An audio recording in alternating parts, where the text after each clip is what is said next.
আপনি আপনি এই মুহূর্তে দেখছেন যে পুলিশের সদস্যও কিন্তু আহত এবং তাদেরকে ধরে নিয়ে যাওয়া হচ্ছে।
দুই পক্ষের হাতেই কিন্তু লাঠি সোঁটা রয়েছে। আমরা দেখছিলাম তারা বারবার মহড়া দিচ্ছিলেন গলিতে গলিতে। পুলিশের উপস্থিতি আমরা দেখেছি, পুলিশ বারবার ঠেকিয়ে দেওয়ার চেষ্টা করছিল, বিশেষ করে গলি থেকে যেসব মিছিল আসার চেষ্টা করছিল, মিরপুর 10-এর দিকে যাওয়ার চেষ্টা করছিল, সেসব ঠেকিয়ে দেওয়ার ঘটনাও ঘটছিল। আপনি জেনে থাকবেন এই মুহূর্তে দেখছেন আপনি পুলিশের একটি দল কিন্তু মিরপুর 10 থেকে মিরপুর 1-2-এর দিকে যাচ্ছে এবং আমরা খবর পেয়েছি সেই 2-এর দিকে যে অলিগলিগুলো রয়েছে সেখানে বেশ কিছু শিক্ষার্থী অবস্থান করছেন, তাদেরকে সরিয়ে দেওয়ার জন্যই তাদের এই যাত্রা। সেই শিক্ষার্থীরাও কিন্তু বারবার বলছিলেন যতক্ষণ না পর্যন্ত এক দফা দাবি মেনে নেওয়া হবে ততক্ষণ পর্যন্ত তাদের সেই আন্দোলন চলবে। পুলিশ কিন্তু তাদের যে আন্দোলন সেটি কিংবা তাদের যে অবস্থান মিরপুর 10 নম্বরে সেটি সরিয়ে দেওয়ার জন্য যে ধরনের প্রস্তুতি নেওয়া দরকার সেই প্রস্তুতি নিয়েছেন। আমরা দেখেছি জল কামান যেমনটি নিয়ে এসেছিলেন, বিশেষ ভ্যান সেটিও কিন্তু আমরা দেখেছি এবং এখানকার স্থানীয় মানুষজন বলছিলেন যে তাদের বেশ কষ্টই হয়ে যাচ্ছে, বিশেষ করে সব দোকানপাট তো বন্ধ রয়েছে। সপ্তাহের শেষ কর্মদিবস বৃহস্পতিবারে আজ তাদের যে পরিমাণ বেচা বিক্রি হওয়ার কথা সেটি হয়নি। আপনি এই মুহূর্তে দেখছেন যে পুলিশের সদস্যও কিন্তু আহত এবং তাদেরকে ধরে নিয়ে যাওয়া হচ্ছে।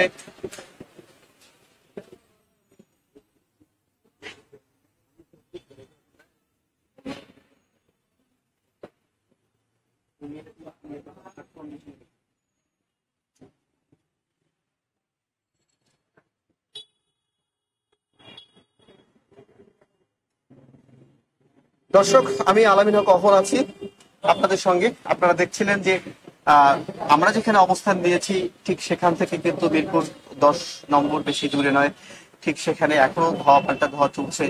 টিয়ার গ্যাসের যে জ্বালানি যে পরিমাণ চোখ জ্বালার অবস্থা সেটি কিন্তু এই বাতাসে মিশে এত দূর পর্যন্ত এসেছে এবং এখানকার মানুষজন নিরাপদ স্থানে যাওয়ার চেষ্টা করছেন কিছুক্ষণ পর পরেই।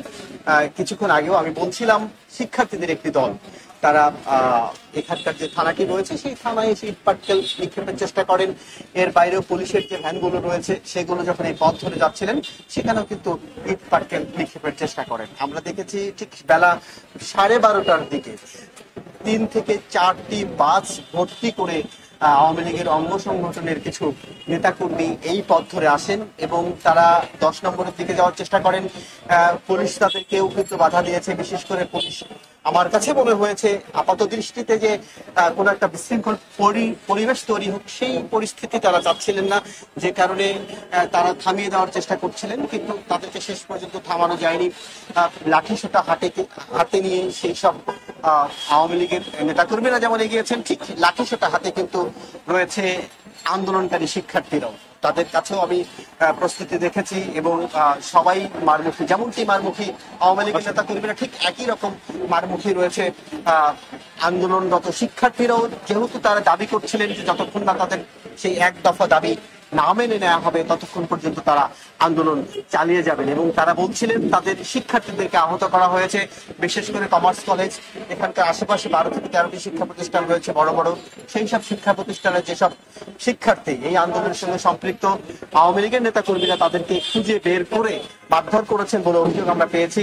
এবং কয়েকজনের সঙ্গে আমার কথা হয়েছে যারা আহত অবস্থায় এসেছিলেন, তারা বলছিলেন এমন সকালবেলা যখন তারা প্রস্তুতি নিচ্ছিলেন মিরপুর 10 নম্বর গোল চত্বরে এসে অবস্থান নেয়, সেই সময় তাদেরকে খুঁজে মারধর করা হয়েছে এমনটি অভিযোগ রয়েছে। ঠিক পাল্টা অভিযোগ কিন্তু আওয়ামী লীগের পক্ষ থেকে রয়েছে, ছাত্র দলের দুঃখিত ছাত্রলীগের পক্ষ থেকে রয়েছে। ছাত্রলীগ কিন্তু বলছিলেন যে তাদেরকেও মারধর করা হয়েছে এবং তাদের যেসব অনুসারী রয়েছেন তারা অলিতে গলিতে যখন অবস্থান দিচ্ছিলেন, শিক্ষার্থীরা কিন্তু সেখানে আসছিলেন। এই মুহূর্তে থমথমে পরিবেশ। আমি যেমনটি বলছিলাম, মিরপুর স্টেডিয়ামের ভেতরে কিন্তু গেটটি লাগিয়ে দেওয়া হয়েছে। ভেতরে বিপুল পরিমাণ আওয়ামী লীগের সমর্থনকারী যারা রয়েছেন তারা অবস্থান করছিলেন। কিছুক্ষণ আগেও এখানে শিক্ষার্থীরা আসেন। শিক্ষার্থীরা এখানে একটি স্থানীয় আওয়ামী লীগের ওয়ার্ড আওয়ামী লীগের একটি কার্যালয় রয়েছে, সেটিতে ভাঙচুর করেন এবং সেটিতে ভাঙচুর করার পর তারা কিন্তু সেই যে স্টেডিয়ামের গেট সেটির দিকে এগুলোর চেষ্টা করেন।